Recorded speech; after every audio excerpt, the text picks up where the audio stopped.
shout out sa Cycle Mobs.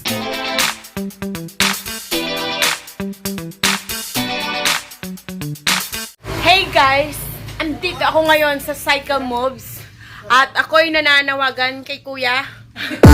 Kuya, sira na naman yung motor ko. Nakailang araw ako ngayon dito. Nakailang araw na kaya ako dito ng pabalik-balik. Gawa ng aking motor at ako'y hindi makapagbiyahe papuntang Canada gamit lang ang motor. Char! Kailangan mapalipad niya yung motor. Oo, mega love shout out, Kuya. So, ayan, ako'y nag-antay ng napakahabang panahon at mahabang oras, asaan ka na para at least ma-okay na yung motor. Kuya, ayun o. Pero sa kaluoy man jud na pandoron ni Kuya. Ayan, mega love shout out sa Cycle Mobs na nag-ayos ang aking motor at sa mechanic ko ni na ate ang Kuya. So today, girahin natin ang wifey ni Kuya kasi wala dito si Kuya. So, ayan. Yes, hello. Kung may mga sira ang inyong mga sasakyan, pumunta na po kayo dito sa Barangay Gabawan. Yes.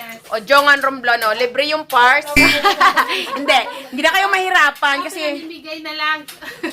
hindi na kayo mahihirapan bumili kung saan-saan ng mga pyesa. Malay nyo, kahit anong motor nyo nagagawa ng paraan. So, meron sila ditong shop na pwedeng ikabit sa inyong motor related sa mga sizes or needed na pyesa. Sa video din ako.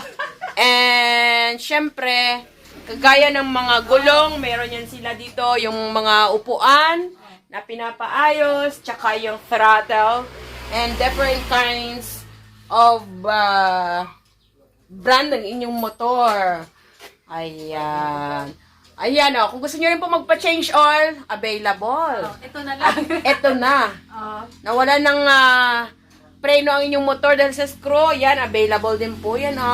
Make sure that before you go driving and hindi maiwasan o yung mga disgrasya or maiwasan. So, ayan, meron sila dito. Make sure, i-test natin muna yung motor and yung mga lacking pyesa nila para ma-measure natin yung safety. Yes. So, ayan, may ganap shoutout ulit, Cycle Mobs. Alright. Hello. Kahit ako'y napanis na dito, okay lang. Sana'y huwag kayong magsawa ng pagmumukha ko. So, that's for the day. Okay na. Thank you, thank you. Bye.